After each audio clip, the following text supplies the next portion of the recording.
Alors le commerce international, il est aussi vieux que les nations elles-mêmes. Simplement, pendant très longtemps, ça a été un commerce d'indisponibilité, c'est-à-dire qu'on exportait ou on importait simplement des biens qu'on ne pouvait pas avoir soi-même, soit faute de ressources, par exemple des fourrures ou des épices, soit faute de techniques, par exemple des objets d'artisanat. Le commerce international à grande échelle, il est né au XIXe siècle, hein, d'abord avec le contexte de paix et d'ouverture dans les pays européens. Et ça a été, disons, à partir du milieu du XIXe siècle environ, ce qu'on a appelé la première mondialisation, qui a abouti à un taux d'ouverture relativement important avant la Première Guerre mondiale. Comme on le sait, ensuite, pendant la Première Guerre, puis les années 30, et la Deuxième Guerre, il y a eu un effondrement des relations économiques internationales, et le commerce international a repris à grande échelle, disons, a repris une dynamique positive dans la Seconde Guerre.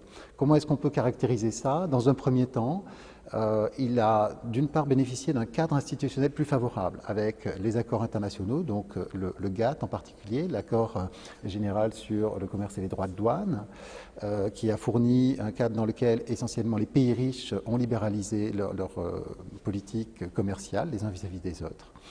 L'intégration européenne, évidemment, qui a donné lieu à une grande intensification des relations commerciales au sein des pays qui étaient ceux de la communauté européenne du charbon de l'acier d'abord, et puis communauté économique européenne, enfin ce qui est aujourd'hui l'Union européenne.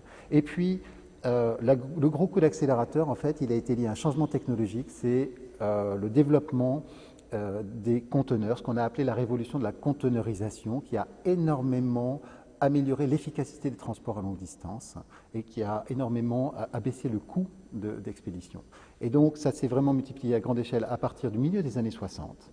Et on a constaté à ce moment-là une explosion des relations commerciales internationales, si bien que le taux d'ouverture au niveau mondial, si on le mesure comme étant le rapport entre les exportations de biens et services et le PIB, est passé d'environ 10% au milieu des années 60 à 20% dans les années 80. Hein, donc vraiment une augmentation forte.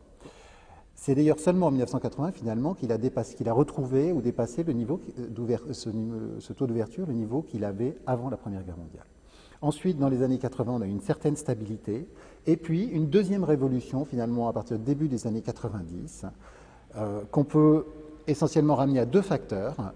Un facteur technologique, c'est la révolution des télécommunications et la révolution d'Internet, donc la baisse extrêmement rapide des coûts de coordination distante.